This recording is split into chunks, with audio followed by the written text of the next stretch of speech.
एक दिन हजरत मोहम्मद मुस्तफ़ा सल्लल्लाहु अलैहि वसल्लम जंगल के करीब से गुजर रहे थे। आप सल्लल्लाहु अलैहि वसल्लम ने देखा कि एक यहूदी शिकारी ने एक हिरण को बांध रखा है। जब हजूर सल्लल्लाहु अलैहि वसल्लम करीब गए तो हिरण रो पड़ी और अर्ज करने लगी, या रसूल अल्लाह, आज सुबह मैं अपने बच्चों को छोड़कर खुराक की तलाश में निकली थी, मगर इस यहूदी ने मुझे पकड़कर बांध दिया। सुबह से अब तक कैद में हूँ। मेरे छोटे छोटे बच्चे हैं जिन्हें मैंने दूध नहीं पिलाया। उन्हें मेरी कमी महसूस हो रही होगी। उनके गले प्यास से सूख गए होंगे। या रसूल अल्लाह, मेरी मदद फरमाइए, मुझे इजाजत दिलवाइए कि मैं जाकर अपने बच्चों को दूध पिलाऊं। हिरण्य की दर्द भरी फरियाद सुनकर रसूल अल्लाह सल्लल्लाहु अलैहि वसल्लम की आंखें नम हो गईं। आप सल्लल्लाहु अलैहि वसल्लम ने शिकारी से फरमाया, ऐ यहूदी, तूने इस मासूम हिरण को क्यों बांध रखा है? यहूदी ने जवाब दिया, मैंने इसका शिकार किया है। जंगल के जानवरों का शिकार जायज है, इसलिए मैंने इसे बांधा है। नबी करीम सल्लल्लाहु अलैहि वसल्लम ने फरमाया, क्या तू नहीं देख रहा कि यह एक माँ है? इसके थन दूध से भरे हैं।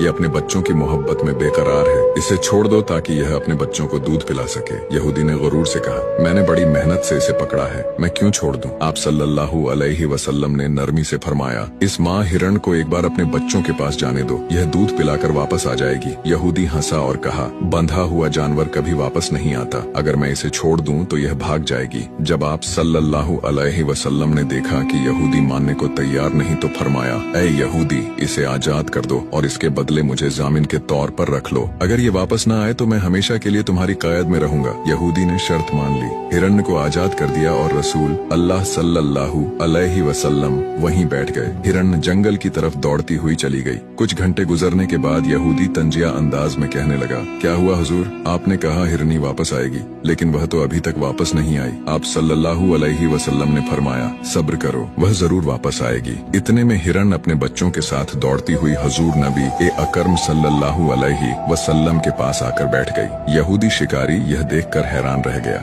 यह देखकर यहूदी रो पड़ा और बोला, या रसूल अल्लाह सल्लल्लाहु अलैहि वसल्लम, जैसे आपने इस हिरण को मोहलत दी, मुझे भी मोहलत दे दें ताकि मैं भी अपने बच्चों समेत आपके दर का गुलाम बन जाऊं। सुभान अल्लाह। फिर वह कलिमा पढ़कर मुसलमान हो गया।